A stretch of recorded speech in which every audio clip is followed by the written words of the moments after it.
In the heart of southern France, nestled amidst the verdant hills and vineyards, lies the region of Languedoc. It is a land steeped in history and mystery, a place where ancient secrets whisper in the wind. It was here, from 1208 to 1244, that a European Holocaust unfolded. The Church of Rome, in its quest for religious uniformity, savagely attacked the Cathars, peaceful heretics, who held alternative views about Jesus and claimed to possess a secret book of love. The Cathars called themselves the Pure Ones, after the goddess known as the Pure One, their term for the Virgin Great Creator Mother Mary. They claimed to possess a secret book of love, a mysterious manuscript attributed to Jesus. This book of love was said to grant one the ability to control the forces of nature and to transform ordinary human blood into that of the wise, holy, and pure blood of life of the immortal Illuminati. It is equated with the Holy Grail. The existence of this lost gospel was revealed when the Catholic Church subjected the Cathars to torture. The Church's fear, the Cathars' alternative views about Jesus, and their possession of the Book of Love. The Cathars believed that one object of earth life was to make over the human body as a worthy vehicle for the light of the Holy Spirit. They claimed they received enlightenment from the highly symbolic language of Ak, a language system they claimed Jesus preached in. When the Roman Christian Church began to consolidate its power in the 4th century, it sought to prevent its adherents from taking up the secret path of enlightenment and becoming Christ-like beings. The Cathars, with their alternative views and mysterious teachings, were seen as a threat. The Church's response was brutal. The Cathars were exterminated, their teachings discredited, demonized, and their purveyors eliminated. They were the latest casualties in an ancient blood feud among the gods of Eden. The Cathars' teachings were symbolized by the fish glyph of Jesus, a symbol that predates him by millennia and is structurally identical to the mathematical sign for infinity.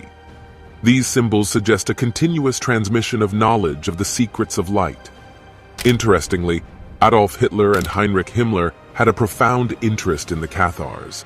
They were Aryan, not in the sense of being blonde-haired, blue-eyed beauties, but in the sense that they carried the noble, wise blood of the god race. The Cathars were believed to be the children of Atlantis, linked with the Sumerian god Ea and the Anunnaki.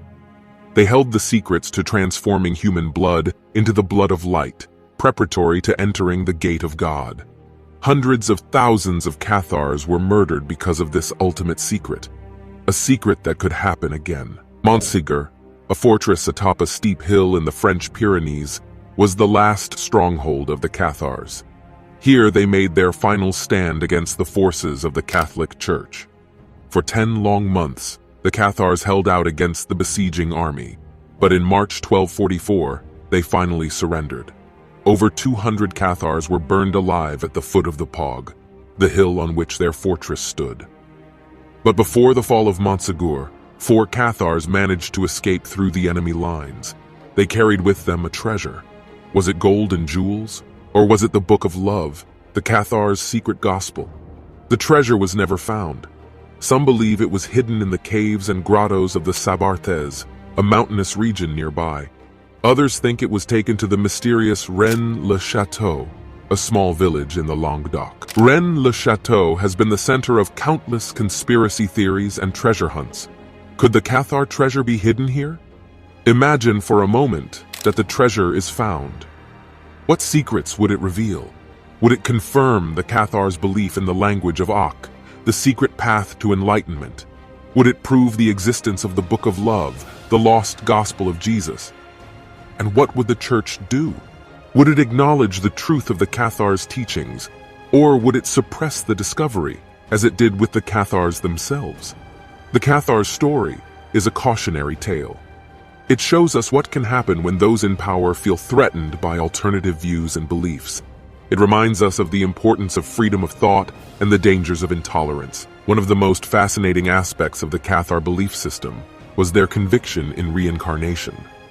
Unlike the Catholic Church, which preached the existence of heaven and hell as final resting places for souls, the Cathars believed that the soul was trapped in the physical world, a realm they viewed as inherently evil. They held that the soul would be reincarnated, living multiple lives until it achieved spiritual perfection. Only then could it escape the cycle of birth and death, returning to the spiritual realm, a place of pure goodness. This belief was a stark contrast to the Catholic Church's teachings, and it was one of the many reasons the Cathars were seen as heretics. The Cathars also held unique views on religious sacraments. They rejected the Catholic Church's sacraments, including baptism and the Eucharist. Instead, they practiced a ritual known as the consolamentum. This was a form of spiritual baptism, a rite of passage that they believed cleansed the soul of sin and prepared it for its journey to the spiritual realm.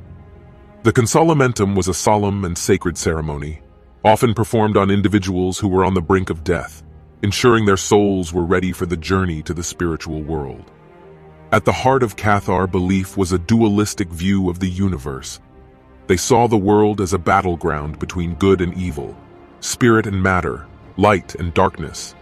This dualism was so extreme that they even believed in two gods, one evil god who created the physical world, and one good god who is responsible for the spiritual realm. This belief was a radical departure from the monotheistic doctrine of the Catholic Church, further marking the Cathars as heretics. But the Cathars' story is also a story of hope. Despite the persecution they faced, they held on to their beliefs. They refused to renounce their faith even in the face of death. Their spirit lives on in the Languedoc, in the ruins of their castles, in the legends that surround their treasure. And perhaps, one day, their secret gospel, the Book of Love, will be found. And the world will finally know the truth about the Cathars, the pure ones, the children of Atlantis. This is their story. If you're loving our new documentary style, hit that subscribe button and comment below with more topics you want us to cover.